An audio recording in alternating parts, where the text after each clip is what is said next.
What's the dumbest way? Someone covered up their crime. At 2 a.m., Zach pounded on my door screaming, "Let me in! The cops are here. They're going door to door." I saw police cars outside, blue lights flashing everywhere. Zach pushed past me into my apartment. Listen carefully. We've been together since 8 p.m. Pizza, Marvel Rivals, Netflix. I noticed blood on his shoe, his hands shaking. What happened? Doesn't matter. They're checking alibis for something on Riverside Drive. A knock came immediately. Police flashlight swept across my window. Zach grabbed my shoulder hard. 8 p.m. Pizza. Gaming. Got it? You owe me from college. The detective asked if I'd been home all night. Zach squeezed harder. I stammered yes. He'd been with me since 8. After they left, Zach collapsed on my couch. I hit someone. I panicked and left. He showed me his car outside with the cracked bumper. No cameras on Riverside. Nobody saw. He made me delete my Ring doorbell footage. Texted me exact details to memorize. Pizza at 8:15 from Pizza Hut. Marvel Rivals until 11. Then Breaking Bad. He kept reminding me about taking blame for my drug possession in college. Your nursing career would have been over. I saved you. The news broke next morning. 22-year-old woman critical from hit and run on Riverside. Single mom, worked 2 jobs, had a 4-year-old daughter. Zach insisted we couldn't know it was her. The detective returned 3 days later with follow-up questions. Showed traffic cam footage of Zach's car near the scene. I stuck to the story, but my voice cracked. Funny, your neighbor says Zach's car wasn't here, the detective said.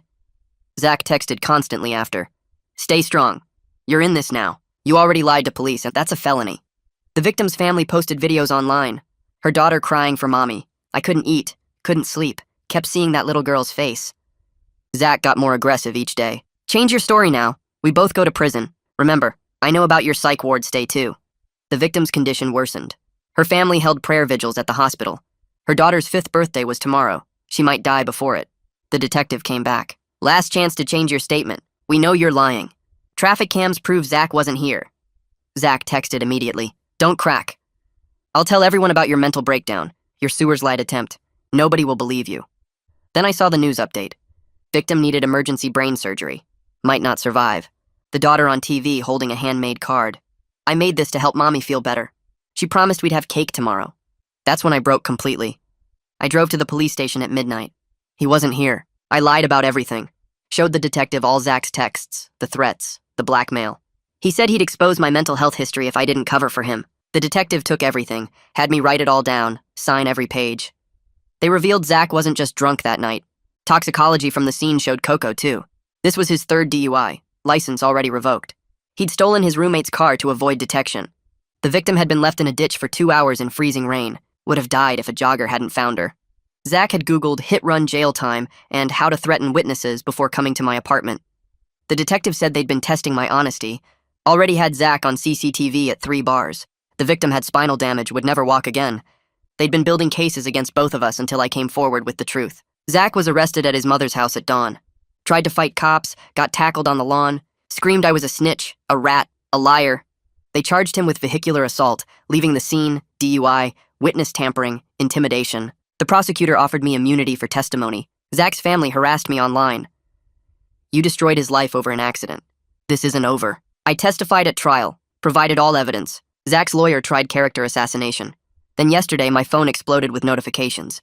A video was trending everywhere. Zach from prison, talking to some true crime podcaster. I never threatened anyone. Check his psych records. Involuntary commitment for delusions. He was driving that night. Created this whole story because the voices told him I was evil. I tried to help him, took the blame, but his guilt made him snap again. Classic paranoid delusion. You can't trust someone with mental health issues. I'm the real victim here. Before I knew it, my life was crumbling, and Zach was the only one who could stop it. I had to go visit him. I wake up to my phone buzzing like it's trying to drill through my nightstand. The screen shows 247 notifications. My hands shake as I unlock it and scroll through the messages. Crazy, fraud, liar, someone who destroyed an innocent man's life. The words blur together, but they all say the same thing. I'm the villain now. The nursing supervisor's text from 6 a.m. sits at the top of my messages. Call me immediately regarding your employment status. My stomach drops. I screenshot the worst threats before my hands get too shaky. Someone with a blank profile picture sent me a message saying they know where I work. Another one says I should die the same way I tried before. I delete my public Instagram account, and then my Twitter. My thumb hovers over the delete button for a few seconds on each one. Years of posts, gone. I keep one locked backup account just to document what's happening. My neighbor knocks on my door while I'm still in my pajamas. She looks uncomfortable, won't quite meet my eyes. Someone spray painted your car last night. The super is pretty mad about it. I thank her and close the door before she can say anything else. My laptop is already open on the kitchen table. 3 news outlets have emailed requesting comment on the Zach situation. One of them is a local TV station. I close the laptop without responding. The nursing supervisor answers on the first ring. Her voice is cold and professional. I'm being placed on temporary paid administrative leave pending a state board review. The publicity triggered it. She emphasizes this isn't disciplinary yet, just protective. But her tone tells me everything. She's already decided I'm guilty of something. Maybe lying to police. Maybe being mentally unstable like Zach said. Maybe just being too much drama for a hospital to deal with.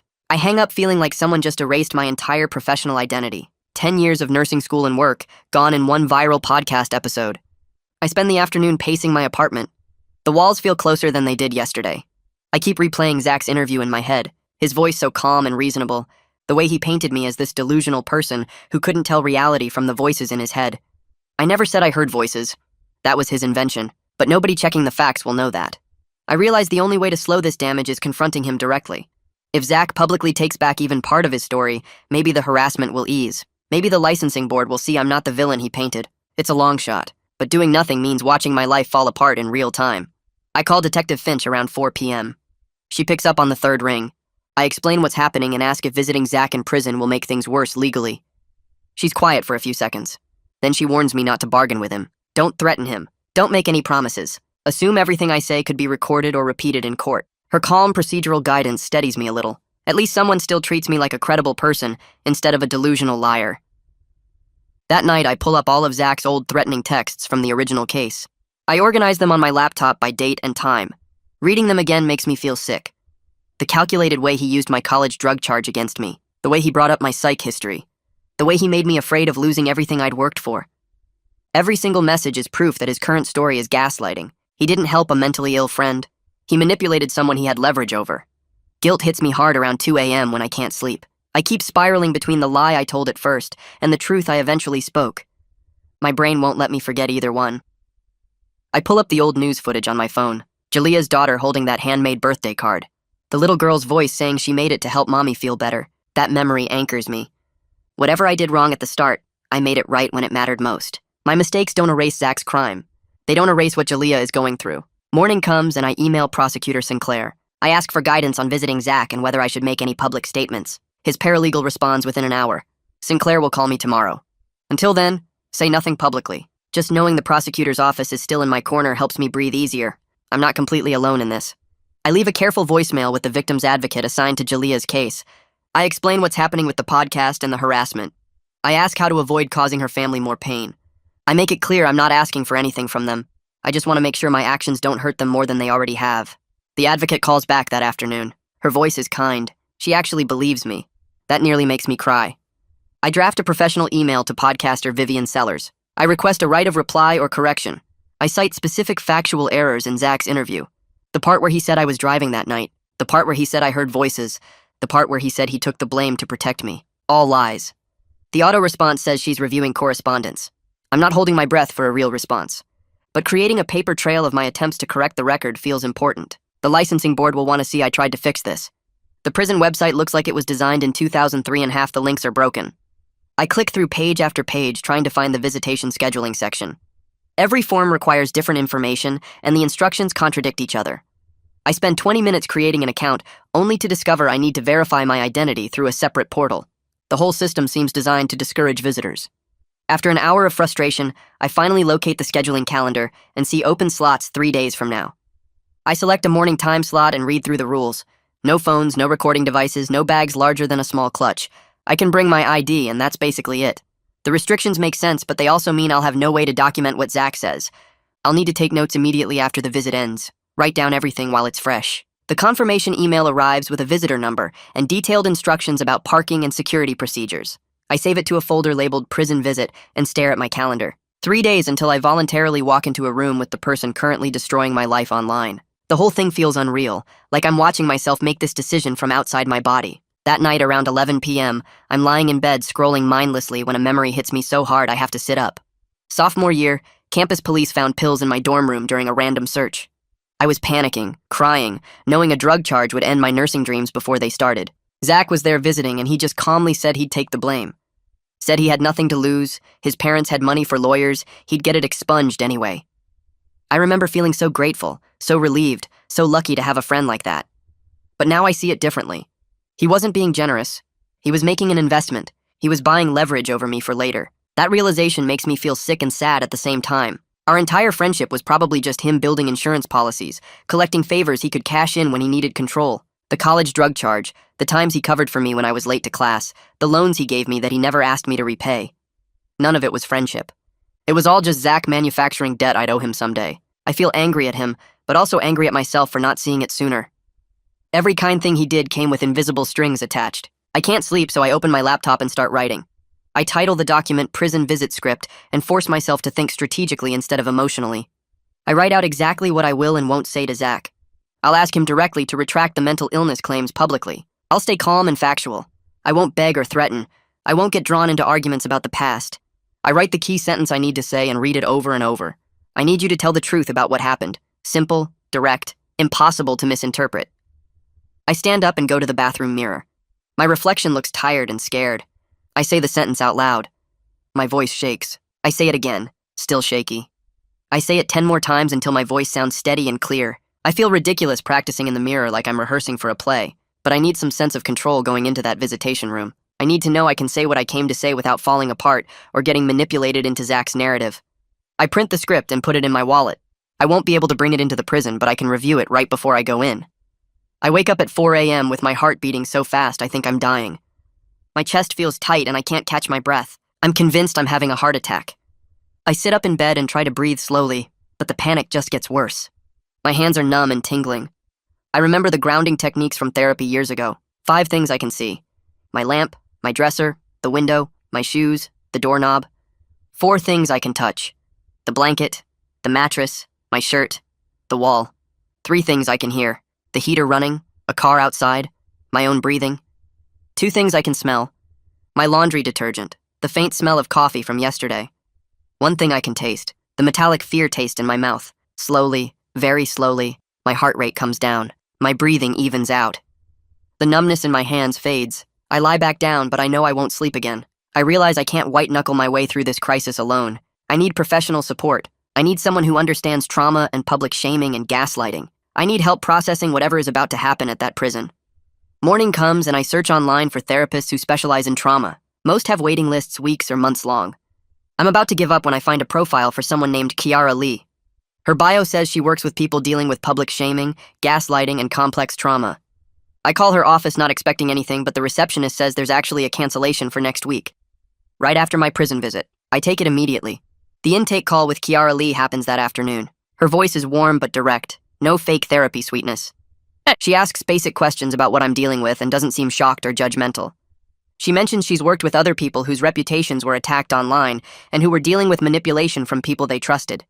Hearing her say that makes me feel less alone. She explains her approach focuses on helping people separate what they're actually responsible for from what they're being blamed for. She talks about moral injury and how telling the truth after lying can actually be more traumatic than the original lie. Booking that first session gives me something concrete to hold on to. A plan for processing whatever happens at the prison visit. A place to put all the feelings I've been trying to manage alone. The morning of the visit, I wake up early and my hands are already shaking. I don't trust myself to drive, so I decide to take the bus. I get dressed in plain clothes, nothing that will cause problems at security. I grab my ID and the visitor confirmation printout. I leave my phone at home since I can't bring it anyway.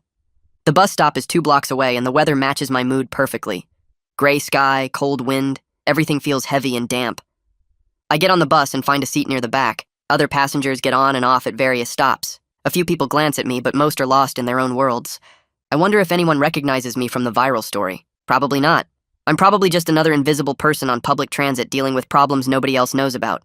The bus route takes 40 minutes and I spend the whole time staring out the window watching the city pass by. I pull out my phone and open the Notes app where I saved Zach's exact quotes from the podcast. I read through each one slowly and carefully. He said I was driving that night. Complete lie, contradicted by traffic cams showing his car at the scene. He said voices told me he was evil. Another lie. I never claimed to hear voices. That's his invention. He said he took the blame to protect me. Backwards, he forced me to lie to protect him through threats and blackmail. I start adding notes next to each quote, writing out the evidence that proves he's lying. Traffic cam footage shows Zach's car. Detective testimony confirms my cooperation. Text messages prove his threats.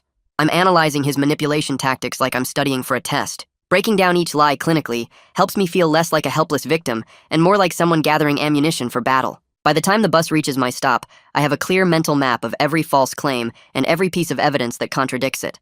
My phone buzzes in my hand. An email from the state nursing board. I open it and my stomach drops. Formal investigation opened. They're requesting my written statement and all supporting documents within 14 days. The jolt of dread is physical, like someone punched me in the chest. This is really happening. My professional license is genuinely at risk. Everything I worked for, all those years of school and training and clinical hours, all of it could disappear because of Zach's lies.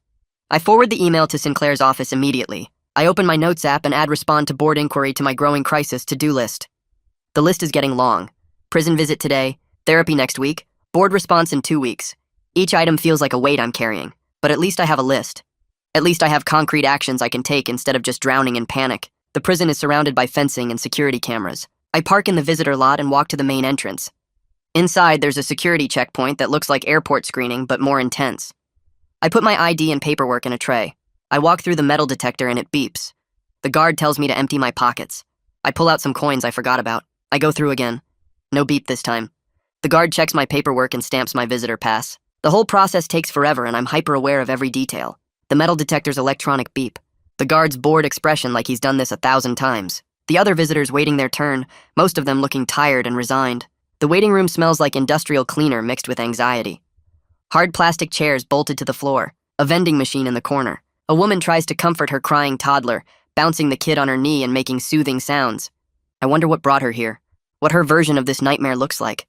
Who she's visiting and what they did. Eventually my name gets called and a different guard leads me through a series of locked doors into the visitation room.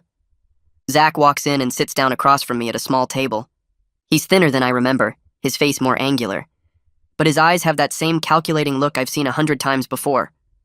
Before I can even say hello, he launches into his prepared speech.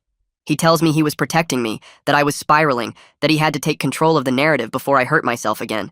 Every word is carefully chosen to hook my guilt and activate my shame. I feel the old familiar pull of his manipulation, the way he makes everything sound reasonable and caring. But I stay focused on my script. I take a breath and say clearly that I need him to retract the mental illness claims publicly. My voice stays steady.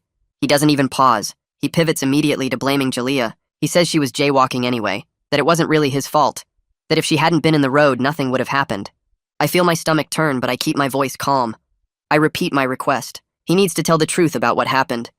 He leans back in his chair and smiles slightly, like he's enjoying this. Like this is all just a game to him and I'm losing.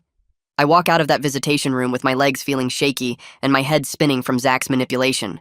The guard escorts me back through the locked doors and I grab my stuff from the security locker. Outside the prison, I sit in my car in the visitor parking lot and pull out a notebook from my glove box. My hands are still trembling, but I start writing down everything that just happened while it's fresh in my mind. I write Zach's exact words about protecting me and taking control of the narrative. I note how his face looked when he blamed Jalea for jaywalking, that slight smile like he was enjoying my discomfort. I document every manipulation tactic he used, the way he pivoted from fake concern to victim blaming without missing a beat. My hand cramps from writing so fast, but I keep going because I need this record. I need proof I'm not imagining his gaslighting, that this really happened the way I remember it. The memo runs 3 full pages front and back. I date it and sign it at the bottom before starting my car. I take a photo of each page with my phone and email them to myself for backup. The drive home takes 40 minutes and I replay the visit in my head the whole time, catching details I forgot to write down. I pull over twice to add notes to my phone. When I finally get home, I collapse on my couch feeling drained, but also weirdly focused. I did what I came to do. I asked Zach to tell the truth and he refused. Now I have documentation of that refusal. I heat up some leftover pizza and try to watch TV, but I can't focus on anything. My brain keeps circling back to Zach's face, his casual cruelty, the way he made hitting someone and leaving them in a ditch sound like no big deal. I fall asleep on the couch around midnight, still wearing my clothes. The next morning, I wake up to my phone buzzing nonstop. I grab it and see notifications flooding in. Vivian Sellers posted something on social media. I open the link and my stomach drops. She's posted a teaser for an upcoming podcast episode with the caption, "Exclusive update on the Zach case." You won't believe what the witness admitted during their prison meeting. The comments are already exploding. People are saying I begged Zach for forgiveness, that I admitted I lied at trial, that I'm pathetic and unstable. None of that happened, not even close. I read through dozens of comments calling me names, saying I destroyed an innocent man's life, hoping I get what I deserve. My first reaction is pure outrage. I want to comment and correct the record, explain what really happened, defend myself.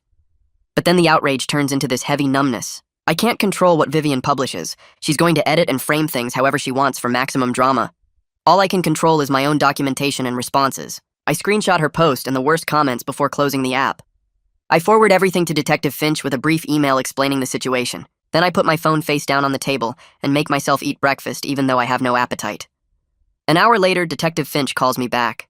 Her voice is calm and professional as always. She tells me to file a formal complaint with the Department of Corrections about Zach's misuse of media access. She emails me a template while we're still on the phone and walks me through exactly what to include. She explains this creates an official record that could restrict his future interviews if the prison takes it seriously. Having a concrete action to take helps cut through the helpless feeling that's been drowning me since I saw Vivian's post. I thank her and promise to file the complaint today. After we hang up, I fill out the template carefully, attaching my documentation from the prison visit and screenshots of Vivian's misleading post. I submit it through the prison's online portal and get an automated confirmation email. It's something. It's action instead of just sitting here feeling victimized. That evening, I open my laptop and start compiling evidence. I create 2 new folders on my desktop, one labeled Board Response and one labeled Defamation Evidence. I go through all my old files from the original case and organize everything chronologically. Zach's intimidation texts from when he was pressuring me to keep lying. His Google searches for how to threaten witnesses that the police found on his phone. The traffic cam footage showing his car wasn't at my apartment when I claimed it was. Screenshots of his confession texts about hitting Jalea. The toxicology report showing he was drunk and high. Everything that proves his current story about me being delusional is complete garbage. The methodical work is almost calming, giving my anxious brain something productive to focus on instead of spiraling. I work for 3 hours straight, barely noticing time passing. When I'm done, I have 2 organized folders with time-stamped evidence that contradicts every major claim Zach made in that podcast. I back everything up to cloud storage and an external hard drive. Then I start a new document to track the online harassment. I go back through social media and screenshot the worst comments from the past few days. As I'm organizing them, I start noticing patterns. Multiple accounts using identical language, like they copied and pasted from the same source. Posts appearing within minutes of each other, almost like they're coordinated. Some accounts have 0 post history before commenting on my situation, obvious bot or throwaway accounts.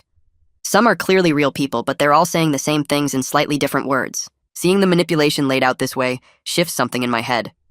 This isn't everyone hating me. This is me being targeted by a harassment campaign, probably organized by Zach's supporters, or maybe even Zach himself through people on the outside. That feels more survivable somehow, more manageable than thinking the entire internet genuinely wants me destroyed. I save the harassment documentation file and add it to my evidence folders. The next morning I have the HR meeting at the hospital. I put on clean clothes and drive over early. The director's office is on the 3rd floor. I sit in the waiting area for 10 minutes before getting called in. The meeting is awkward and formal. The director and my supervisor are both there. They tell me I'm staying on paid administrative leave, but they warn me sternly about maintaining patient privacy if I make any public statements.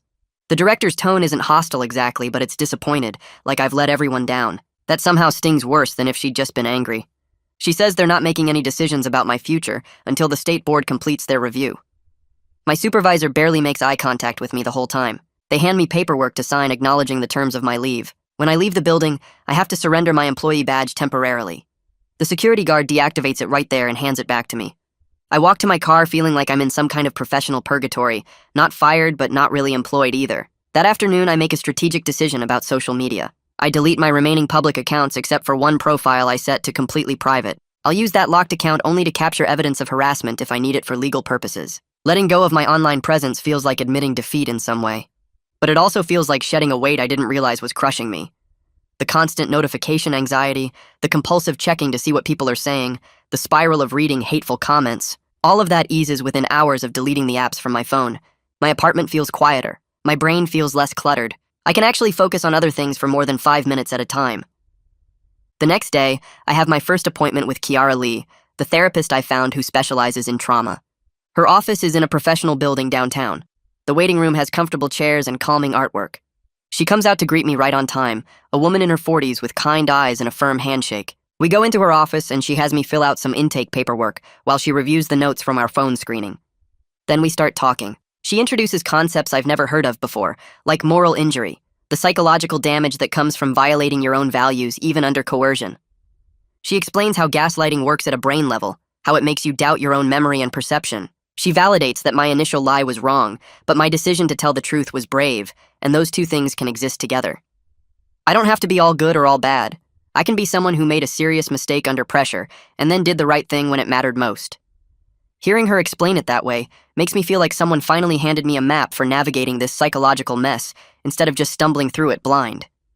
We talk for the full 50 minutes, and she gives me some homework, writing exercises to process the guilt and shame. I leave her office feeling wrung out, but also somehow lighter, like I've been carrying a backpack full of rocks, and she helped me set it down for a minute. That evening, I'm making dinner when my phone buzzes with a text from a number I don't recognize. I almost delete it as spam, but something makes me open it. It's from a guy I knew in college, someone I haven't talked to in probably 5 years. His message is long. He says he saw the news about my situation and wanted to reach out. He tells me Zach pulled similar manipulation tactics on him during sophomore year over a plagiarism incident. Zach found out this guy had copied part of a paper and used that knowledge as leverage for months, making him do favors and cover for him. The guy says he's been carrying guilt about not speaking up about Zach's character during the trial. He offers to corroborate Zach's pattern of coercion if it would help my case. Reading his text makes me feel less alone and less crazy. I'm not the only person Zach has manipulated this way. There's a pattern here, documented behavior going back years. I text back asking if he'd be willing to share his account with my lawyer, and he responds immediately saying yes, absolutely, whatever I need. I forward the text thread to Sinclair's office with a note explaining the context. 2 days later, Prosecutor Sinclair calls me. His voice is steady and professional. He tells me he's reviewed all the evidence I compiled and the text from my college friend. He advises me to draft a sworn affidavit rebutting Zach's specific claims point by point. He outlines the possibility of a civil defamation suit if the harassment continues and causes measurable damage to my career or reputation. Hearing him discuss legal options in concrete terms is deeply reassuring. This isn't just he said, she said anymore. There are actual mechanisms for fighting back, legal tools I can use. He explains the process for the affidavit and sends me examples to work from. We agree I'll draft it over the weekend and send it to him for review early next week. After we hang up, I feel something I haven't felt in weeks. Not quite hope, but maybe determination. I have a plan. I have evidence. I have professionals helping me. Zach can keep lying from prison, but the truth has documentation and the lies don't. I open my laptop and start working on the affidavit outline, organizing my thoughts and matching them to evidence. The work feels purposeful instead of desperate. I'm not just defending myself anymore. I'm building a case. Sinclair emails me back within an hour with edits to my draft, and we go back and forth maybe 6 times over the next 2 days, cutting anything that sounds defensive or angry. He helps me focus on the facts. I initially lied to police. I came forward with the truth. I cooperated fully with the case. I have deep concern for Jalea and her family. That's it. Nothing about Zach's character. Nothing attacking him. Nothing that makes me sound like I'm trying to win a fight. Just what I did and what I feel about the victim. Sinclair tells me to hold off posting it until after my second prison visit, which I schedule for 2 days from now. The waiting feels hard but also smart, like I'm finally thinking instead of just reacting to every new crisis. Late that night, I'm lying in bed scrolling through my phone when a message comes through from the victim's advocate. She sent me a short voice recording with an update about Jalea's progress. I plug in my headphones and listen. Jalea has been working with physical therapists and she's gotten back some upper body strength. She can move her wheelchair by herself now instead of needing someone to push her. Her daughter is seeing a counselor and slowly getting used to the new normal. The advocate's voice is kind and professional, not blaming me but just sharing information she thought I should know. I listened to it 3 times. Hearing about their strength while I'm drowning in online hate and career panic puts everything into focus. My reputation is damaged, but it's just reputation. Jalea lost her ability to walk. Her daughter lost having a mom who can run and play. I lost some respect and my job is on hold. They lost everything that night on Riverside. My problems are real, but they're nothing compared to what Zach took from that family. The prison visit 2 days later starts with the same security process, the metal detector and the waiting room that smells like cleaning products and sadness. When Zach sits down across from me this time, I don't waste any energy on small talk. I ask him calmly to issue a public statement taking back the mental illness claims. He leans back in his chair with this almost friendly expression and immediately counters with his own request. He wants me to recant my trial testimony to support his appeal. His tone is so casual, like he's asking me to help him move furniture or something equally normal. I feel that old familiar pull, that instinct to give him what he wants so he'll stop making my life harder. The threat is there even though he doesn't say it directly. If I don't help him, he'll make things worse. He always makes things worse. But I hold firm and tell him no. Zach shifts tactics without missing a beat. He promises to call off the online harassment and contact the podcaster to issue a correction if I'll just admit I was confused about what happened that night. He makes it sound so easy and so reasonable. Just a small compromise to make all this pain stop. Just say I was mixed up about the details. He's not asking me to lie, he says, just to acknowledge that my memory might not be perfect. I sit there looking at him, and I remember Jalia's daughter's face on the news, that little girl holding up a birthday card for her mom. I remember the advocate's message about how hard Jalia is working just to move her own wheelchair. I tell Zach clearly and slowly that I'm not lying again. Not for him, not for anyone. The visit ends with him calling me self-righteous and stupid. He says I'm going to regret this choice when the harassment gets worse and nobody will hire me. I walk out without responding. There's already an email from Sinclair waiting for me. He sent a formal letter advising zero further contact with Zach without legal counsel present. Somehow he knew exactly when I'd need that boundary reinforced. The letter is direct and clear. Any future communication could mess up both the criminal case and my licensing defense. Zach has proven he'll use every interaction against me. Sinclair includes specific instructions. No more visits, no phone calls, no letters. If Zach tries to contact me, I forward everything to Sinclair's office without responding. Reading it makes me feel protected and also kind of embarrassed that I needed someone else to tell me what I should have already known. 2 days later, I walk out to my car in the morning and find long, ugly scratches down the passenger side. Someone keyed it during the night. The scratches aren't deep enough to hit metal, but they're bad enough that fixing them will cost money I don't have right now.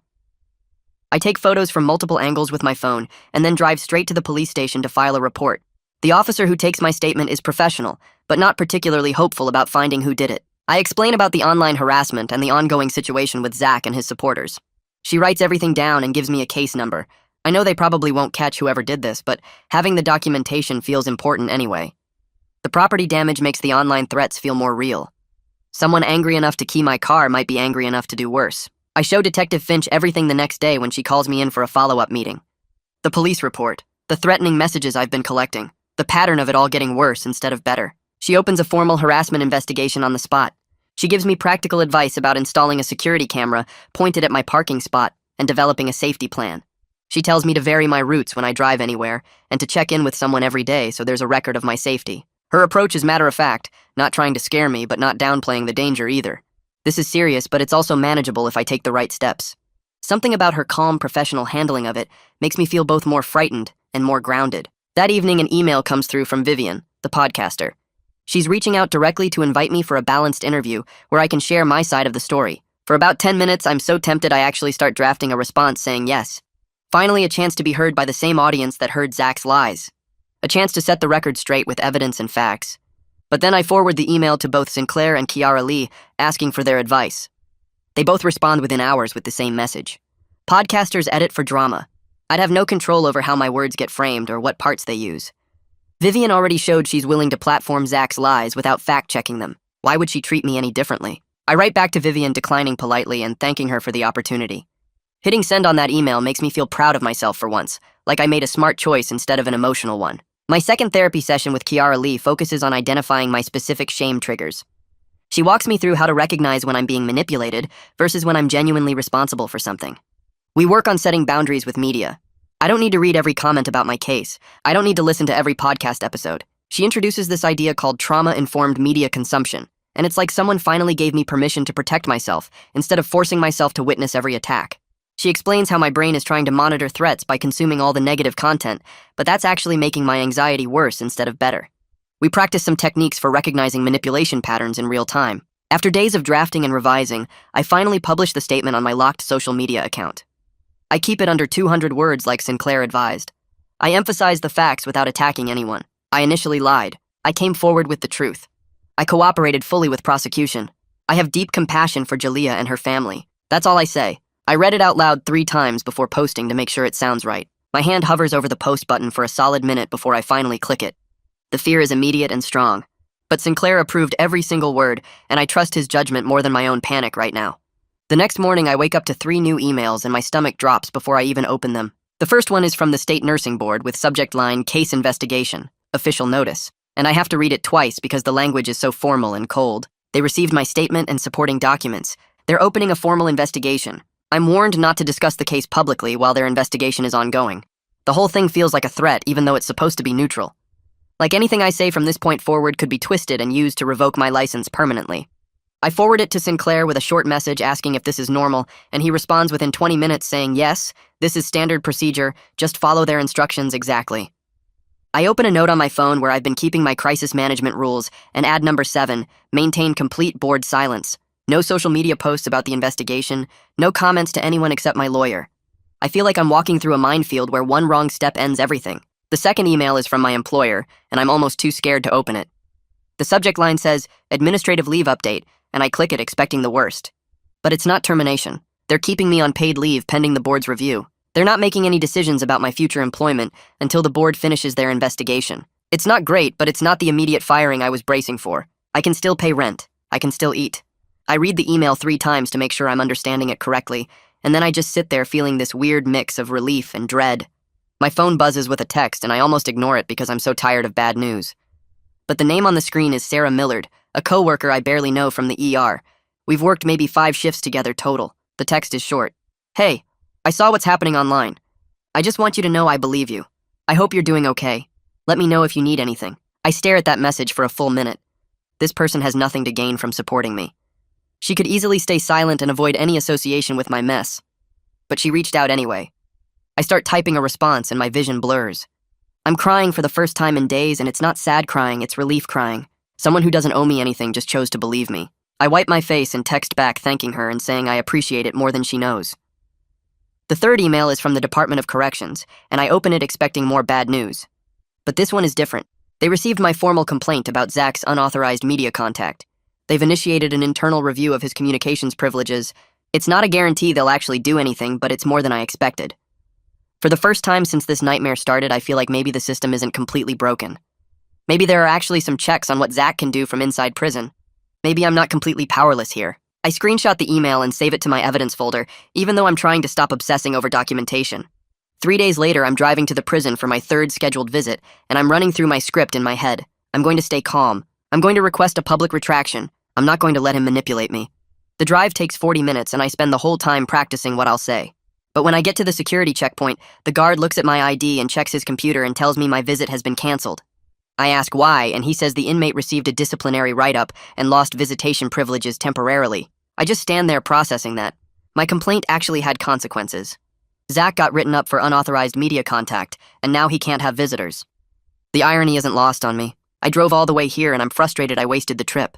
But I'm also relieved I don't have to sit across from him and watch him try to twist everything I say. I walk back to my car feeling this strange mix of disappointment and hope, like maybe I'm not as helpless as I thought. That night, I sit at my kitchen table with a blank piece of paper, and I write a letter to Jalea Hernandez. I don't type it because I want it to be personal, and handwritten feels more genuine somehow. I start by apologizing for my initial lie. I explain how it delayed justice and prolonged her suffering. I don't ask for forgiveness. I don't try to justify what I did by explaining Zach's threats or my fear. I just own it. I tell her I'm genuinely sorry and I understand if she never wants to hear from me again. I write that I hope she and her daughter are doing as well as possible given everything. It takes me an hour to write 2 pages, because I keep stopping to make sure I'm not making it about me or my guilt. This needs to be about acknowledging the harm I caused her. I fold the letter and put it in an envelope.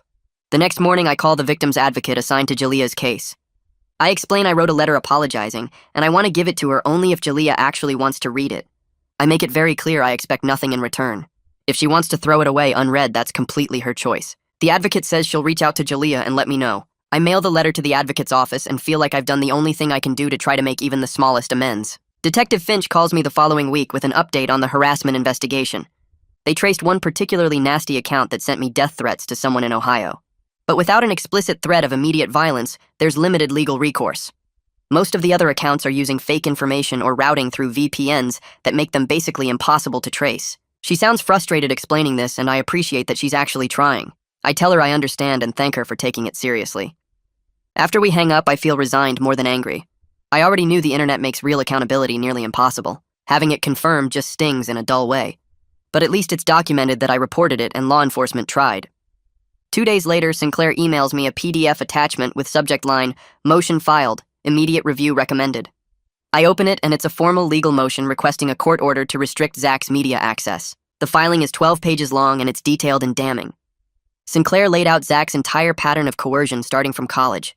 The motion cites specific dates and quotes from Zach's threatening texts. It references his Google searches for how to intimidate witnesses. It argues that his recent podcast interview is a continuation of witness tampering and manipulation of public perception. Reading it makes me feel protected for the first time since this started. Someone with actual legal power is fighting for me in an official capacity. This isn't just me trying to defend myself online. This is a prosecutor telling a judge that what's happening to me is illegal and needs to stop. I read the motion 3 times and save it to every device I own. The next morning, Sinclair sends me a court transcript excerpt. The judge took the media restriction motion under advisement, which apparently means he's thinking about it but hasn't decided yet. Sinclair explains this is normal, but it could take weeks for a ruling. The waiting is brutal. Every day Zach has media access is another day he can do more damage to my reputation. I start checking my email obsessively every hour looking for updates from Sinclair or the court. I try to distract myself with TV, but I can't focus on anything that requires actual thought. I end up watching cooking shows and home renovation programs because they're mindless and soothing. 4 days after the motion was filed, Vivian Sellers drops a new podcast episode. The title is Censorship or Justice: The Fight to Silence Zach's Story. I don't listen to it, but the comments and social media posts flood my locked account's message requests immediately. She's framing Sinclair's motion as an attack on free speech and an attempt to silence a wrongfully convicted man. The harassment spikes hard. I get 100 new threatening messages in the first 12 hours. People calling me a fascist and a liar and saying I'm trying to cover up the truth. But then something interesting happens. After about 48 hours, the spike plateaus and then starts dropping. The algorithm moves on to whatever new outrage is trending. I watch the harassment numbers go down, and I realize that internet fury has an incredibly short attention span. My life being destroyed is just content to be consumed and forgotten when something newer and shinier comes along. It's both comforting and deeply depressing. My 3rd therapy session with Kiara Lee is scheduled for Thursday afternoon, and I show up feeling exhausted. We spend the hour talking about control and what I'm actually responsible for. She helps me see the difference between things I can control, like my truthfulness and my cooperation with authorities, and my professional conduct, and things I can't control, like public opinion and other people's choices. She explains that I'm responsible for telling the truth, but I'm not responsible for making everyone believe me. That distinction sounds obvious when she says it, but actually accepting it emotionally is way harder than I expected. I keep wanting to fix everyone's perception of me, and she keeps redirecting me to focus on what I actually did and whether I can live with that. By the end of the session, I feel slightly less crushed by the weight of strangers' opinions, but I know this is going to take a lot more work to really internalize. That night, I open my laptop and pull up the prison visitation system. My cursor hovers over the cancel button for maybe 30 seconds before I click it. A confirmation screen pops up asking if I'm sure I want to remove Zach from my approved visitor list, and I click yes without hesitation. The system processes for a few seconds, then displays a message that my request has been submitted and will be processed within 48 hours. I close the laptop, and the weight that lifts off my chest is immediate and physical, like I've been carrying something heavy and finally set it down. I don't owe Zach my time or my energy or my presence. That boundary is mine to set, and I just set it. I sleep better that night than I have in weeks. No nightmares about prison visits or manipulation tactics, just deep blank sleep that my body desperately needed. The next morning, I wake up to an email from the state nursing board with the subject line, "Formal Hearing Notice," and my stomach drops before I even open it. The email is formal and bureaucratic, explaining that my hearing is scheduled for 5 weeks from today, and I need to submit a comprehensive response packet including all relevant evidence, witness statements, character references, and any supporting documentation that demonstrates my fitness to practice nursing. They list specific requirements in bullet points and emphasize that failure to provide complete documentation may result in an adverse decision. I forward the email to Sinclair immediately with a note asking for guidance on what to include and how to frame everything. He responds within an hour with a detailed list of documents I should gather and offers to write a letter on my behalf explaining the immunity agreement and my cooperation with the prosecution. I spend the entire weekend assembling my defense packet, spreading everything across my kitchen table like I'm building a legal case, which I guess I am. I print out every threatening text Zach ever sent me, highlighting the ones where he explicitly leverages my mental health history and the college drug charge. I include the immunity letter from Sinclair with his official letterhead and signature. I track down the memo Detective Finch wrote about my cooperation and voluntary disclosure, and she emails me a clean copy within hours of my request. My employer sends a professional letter confirming my work history, performance reviews, and the fact that I'm currently on administrative leave pending board review, but have no disciplinary history with the hospital. Kiara Lee provides documentation of our therapy sessions with a summary explaining that I'm actively addressing trauma and developing healthy coping strategies, and she includes her professional opinion that I demonstrate genuine remorse and commitment to ethical practice. I write a personal statement that takes me 4 drafts to get right, owning the initial lie without making excuses but explaining the coercion and fear that led to it, then emphasizing how coming forward demonstrated my ultimate commitment to truth over self-protection. I organize everything chronologically in a 3-ring binder with labeled tabs and a table of contents. The final packet is 80 pages and represents every piece of evidence I have that I'm not the unstable liar Zach painted me as. I make 3 copies, one for the board, one for myself, and one backup, then drive to the board office on Monday morning to hand-deliver it with a signature confirmation. The clerk stamps my receipt and tells me the hearing is scheduled for 9 a.m. in conference room B, and I should arrive 15 minutes early. I thank her and leave feeling like I've done everything I possibly can to defend myself, and now it's out of my hands. 5 weeks crawl by with agonizing slowness. I keep busy with therapy sessions and checking my email obsessively for any updates from the board or Sinclair. I avoid social media entirely, except for my locked evidence account, which I barely check anymore.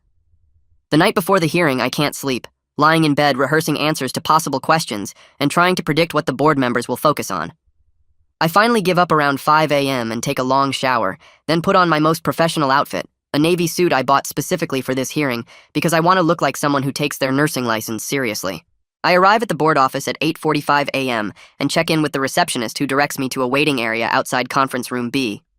Sinclair shows up at 8:50 looking calm and professional, and he sits with me going over likely questions and reminding me to answer honestly, but not to volunteer information they don't ask for. At exactly 9 a.m., the door opens and a woman in business attire calls my name. The conference room has a long table with 5 board members sitting on one side, 3 women and 2 men, all with serious expressions and thick folders in front of them. I sit across from them with Sinclair beside me, and my hands are already sweating. The chair, a woman in her 60s with gray hair and sharp eyes, introduces the panel and explains the hearing process. They've reviewed my packet and have questions about my initial false statement to police and my subsequent cooperation. The first question hits hard, asking why I lied in the first place if I knew it was wrong. I take a breath and explain Zach's coercion, the threats about my mental health history, the leverage he had from college, the fear of losing everything I'd worked for. I don't make excuses. I just lay out what happened and own that fear doesn't justify lying to police. One of the male board members asks how they can trust my judgment now if I was willing to lie under pressure. I explain that coming forward was the hardest thing I've ever done because I knew it would expose me to exactly this kind of scrutiny. But I did it anyway because the victim deserved justice, and I couldn't live with myself knowing I'd helped Zach escape consequences. I referenced Sinclair's immunity letter and Detective Finch's memo about my voluntary cooperation, pointing out that I came forward before they had definitive proof against me, which demonstrates I chose truth over self-protection when it really mattered. Another board member asks about my mental health history and whether my psychiatric hospitalization affects my ability to practice safely. I explained that my hospitalization was years ago during a crisis period, that I've been in consistent therapy since then, and that Kiara Lee's documentation shows I have effective coping strategies and no current safety concerns. I emphasize that mental health history doesn't make someone unfit to practice, and that I've never had any patient safety issues or workplace incidents related to my mental health. The questions continue for almost an hour, covering everything from my relationship with Zach, to my understanding of professional ethics, to my plans for maintaining accountability going forward. Sinclair interjects occasionally to clarify legal points or reference specific documents in my packet.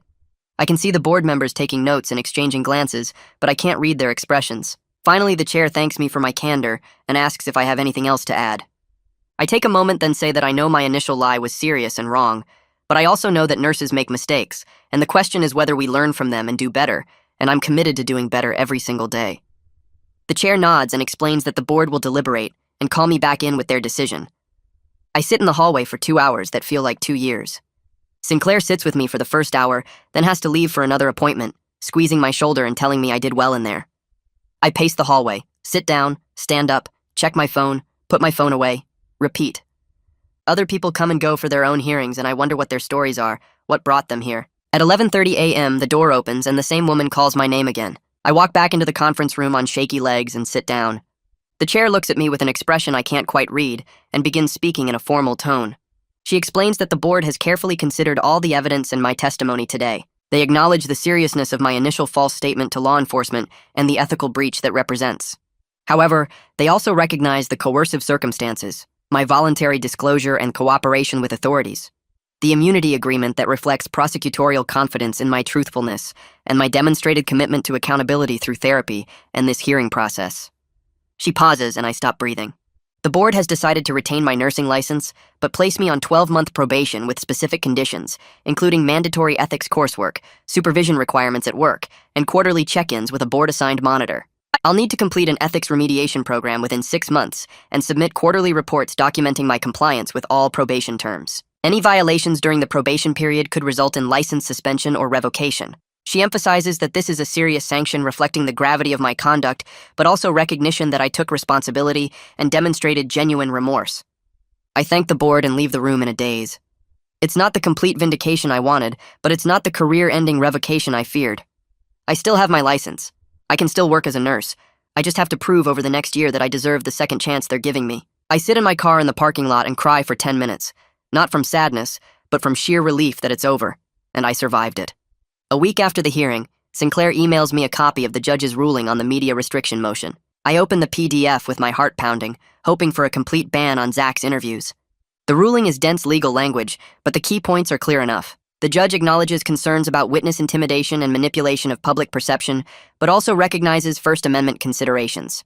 He issues a limited order restricting Zach's non-legal media communications pending his appeal, meaning Zach can still talk to journalists and podcasters, but the prison has to review and approve content in advance, and Zach can't make specific statements about witnesses or ongoing legal proceedings. It's not a complete ban, more like oversight and boundaries. Sinclair's email explains that this is actually a pretty good outcome, given how courts usually balance free speech against other concerns. But I feel frustrated that Zach still has any media access at all. Later that day, I check Vivian Seller's podcast feed and see she's added a brief disclaimer to the original episode that featured Zach. The disclaimer is bland and legalistic, noting ongoing legal proceedings and multiple perspectives, but the episode itself is still up and still getting downloads and comments. I want to be angry, but I'm mostly just tired. I got partial relief. Not perfect justice, and that's probably the best I'll get in this situation. The legal system gave me some protection, but it can't undo the damage that's already done or prevent every future harm. I have to accept that some things are outside my control and focus on the things I can actually influence, which is basically just my own choices and actions going forward.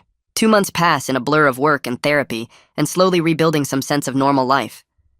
I'm back at the hospital on modified duty per my probation terms, working under supervision and being extra careful about every decision I make. The harassment has mostly died down to occasional flare-ups when someone rediscovers the old podcast episode. One Tuesday morning, I'm getting ready for a shift when I get an email notification from the appellate court. My hands shake opening it because I know Zach filed an appeal and I've been dreading what it might say. The document is 23 pages of dense legal language, but Sinclair sends me a summary an hour later. Zach's appeal claimed that I recanted my testimony and that his conviction was based on unreliable witness statements. But the appeals court reviewed the actual trial record and found no recantation anywhere. The decision is dry and procedural, but the message is crystal clear. Zach's conviction stands on overwhelming evidence, including traffic camera footage, toxicology reports, his own Google searches, and multiple witness statements. My testimony was one piece among many, and the court found it credible and consistent with all other evidence. The appeals court affirms the original conviction and denies Zach's appeal in its entirety. I read the decision 3 times, making sure I understand it correctly. The truth held up under scrutiny. The legal system worked, at least this time. I don't feel celebratory, just quietly satisfied that all of Zach's manipulation and media stunts couldn't overcome the actual facts of what happened that night on Riverside Drive. 4 months after I sent my letter to Jalea through the victim's advocate, I get a phone call from the advocate asking if I'm still interested in meeting with Jalea. My heart nearly stops. I say yes immediately, trying not to sound too eager or desperate. The advocate explains that Jalea has agreed to a brief supervised meeting at her office, maybe 30 minutes, just to hear what I have to say. She emphasizes that I shouldn't expect forgiveness or closure. This is purely for Jalea's benefit and healing process, not mine. I agree to whatever terms she wants. The meeting is scheduled for the following Thursday at 2 p.m. I spend the days leading up to it trying to figure out what to say, but eventually I realize there's no script for this. I just need to listen and acknowledge the harm I caused. Thursday arrives and I drive to the victim's advocate's office in a medical building downtown. The advocate meets me in the waiting room and takes me to a small conference room where Jalea is already sitting in her wheelchair. She looks tired and older than her 22 years, and seeing her in person after months of thinking about her makes everything feel suddenly very real. I sit down across from her, and the advocate sits between us slightly off to the side.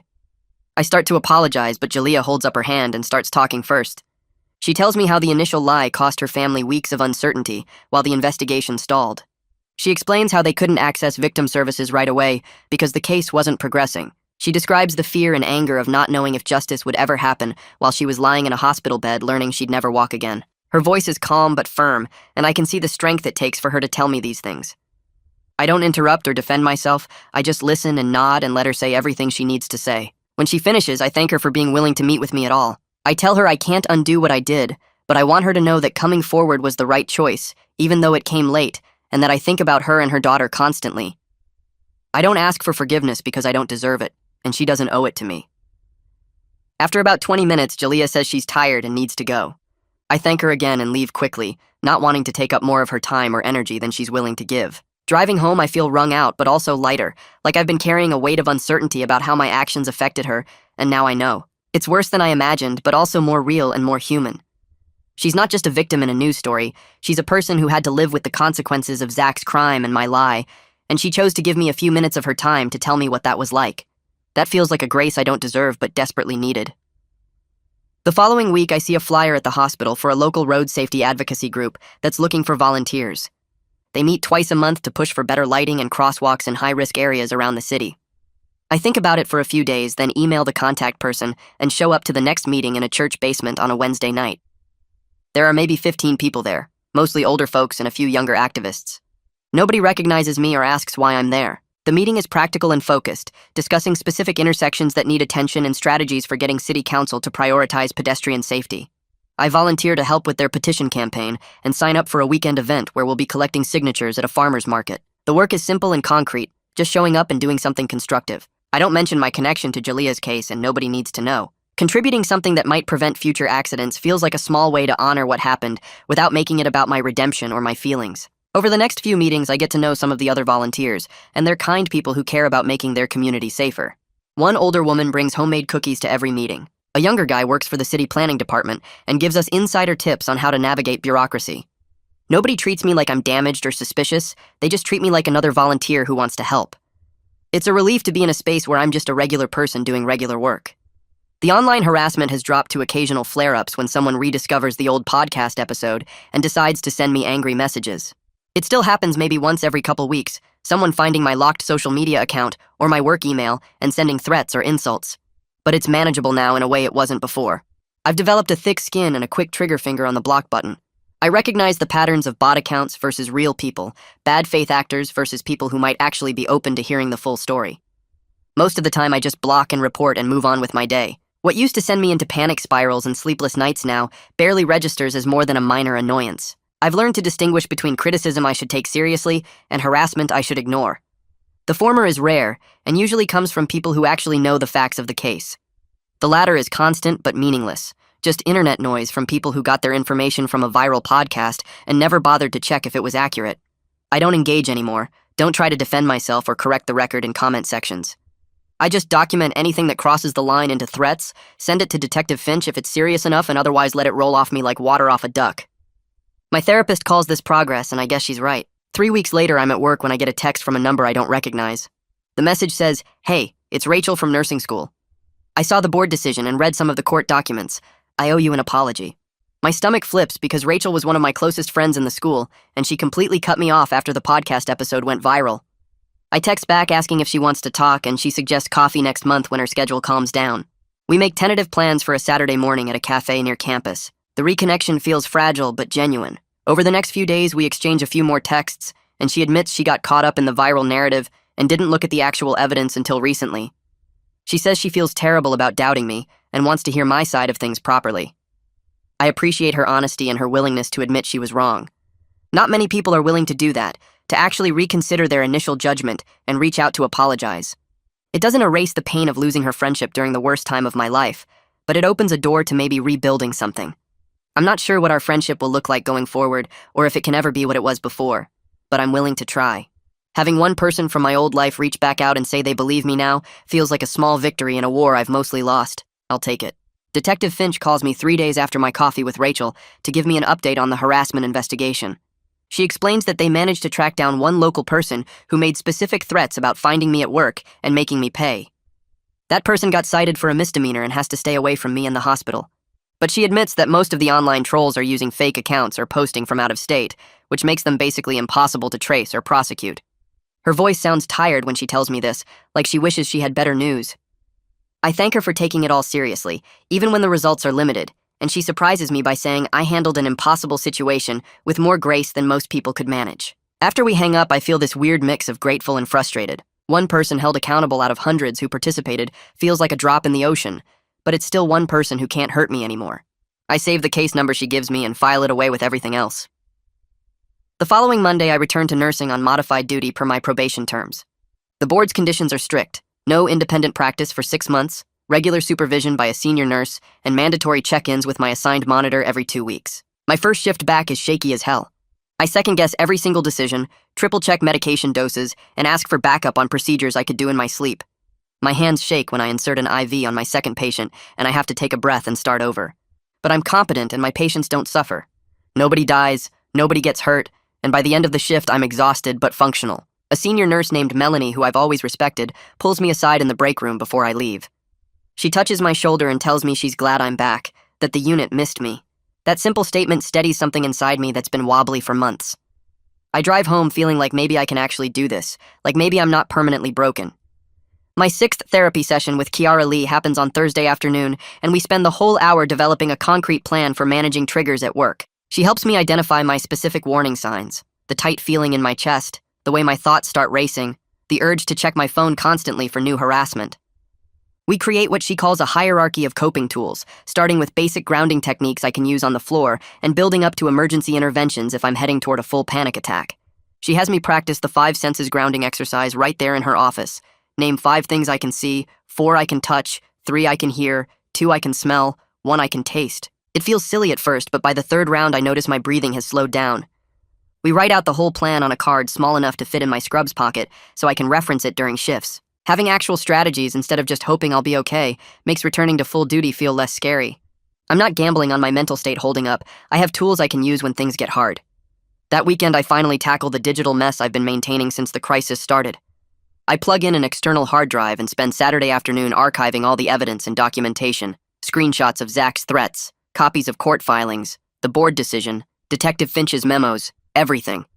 Keeping it all felt necessary during the crisis, like I needed instant access to prove I was telling the truth. But now it's just feeding my tendency to obsess and ruminate, to check and recheck the same files over and over. I keep one clean folder on my laptop with essential documents for the board and my lawyer, then I delete everything else. The obsessive bookmarks, the folders organized by date and category, the backup copies of backup copies. Watching the trash bin empty feels like reclaiming my computer from the nightmare. My desktop looks clean and normal again instead of like a war room. Monday brings an envelope from the Department of Corrections with Zach's name and the return address. My stomach drops when I see it, but I make myself open it standing at my kitchen counter. The letter is 2 pages of careful handwriting explaining how he's found God in prison and wants to make amends for the pain he caused. He writes about attending chapel services and reading the Bible and realizing he needs to take responsibility for his actions. But the language is clearly designed to hook my guilt and create an opening for future contact. He doesn't actually apologize for anything specific, just talks in vague terms about mistakes and regrets. He ends by asking if we can start writing to each other so he can properly make things right. I don't feel angry reading it, which surprises me. I just feel detached and a little sad that he's still trying to manipulate me even now. I take a photo of both pages with my phone, then I forward them to Sinclair with a brief message explaining what arrived. He responds within an hour saying he'll file it as evidence of continued manipulation attempts. I don't write back to Zach. I don't even consider it. My detachment from his tactics feels like the clearest sign of my healing, the proof that I'm finally seeing him clearly instead of through the fog of old guilt and fear. That evening, I sit in my apartment with the lights low and let myself think about everything that's happened. I spend a quiet hour reflecting on the difference between truth and loyalty and accepting that getting vindicated publicly isn't the same as finding peace. Some people will always believe Zach's version of events because it's more dramatic and confirms their existing biases about mental illness and unreliable witnesses. His story has heroes and villains and a clear narrative arc. The truth is messier and less satisfying. I can't control what strangers on the internet believe about me. I can only control whether I told the truth when it actually mattered, and I did. I chose Jalea and her daughter over protecting myself. That has to be enough. The acceptance feels heavy, but also freeing, like I'm finally putting down a weight I've been carrying since the podcast dropped. I'm not going to spend the rest of my life trying to convince people who don't want to be convinced. Coffee with my supportive coworker turns into a regular weekly thing over the next month. Every Thursday after our shift, we meet at the same cafe near the hospital and talk for an hour. Gradually, a small circle of trust forms with a few other colleagues who know my story and don't judge me for it. There's Melanie, the senior nurse who welcomed me back. There's Joseph from the ER who dealt with his own public scandal years ago. There's Jennifer who works in pediatrics and just seems to see people clearly without all the judgment. We don't talk about the case much. Mostly we just have normal conversations about work drama and terrible patients and weekend plans. But knowing they see me as a whole person rather than a scandal feels like rebuilding my social foundation one coffee at a time. These aren't deep friendships yet. Maybe they never will be. But they're real connections with people who know the worst thing about me and still choose to sit with me and laugh at my jokes. 6 weeks after the harassment peaked, Vivian Sellers moves on to covering a new true crime sensation about a missing college student in Oregon. Her podcast feed fills up with episodes about the new case, and my story stops appearing in the recommended queue. The algorithm has moved on to fresh outrage. I check my locked evidence capture account one last time and see that new comments on the old episodes have dropped to almost nothing. A few stragglers still find it and send me angry messages, but the wave has passed. I log off the account and spend 20 minutes going through the deactivation process, confirming multiple times that I really want to delete it. When it's finally gone, I feel this strange lightness. I'm choosing to keep my life deliberately smaller and steadier, rather than chasing public vindication I'll never fully achieve. My apartment is quiet when I look around it that night. My nursing shifts are routine and boring. I'm learning that this boring stability is actually the victory I needed all along. Not dramatic vindication or perfect justice, just the ability to live a normal life again without constant crisis.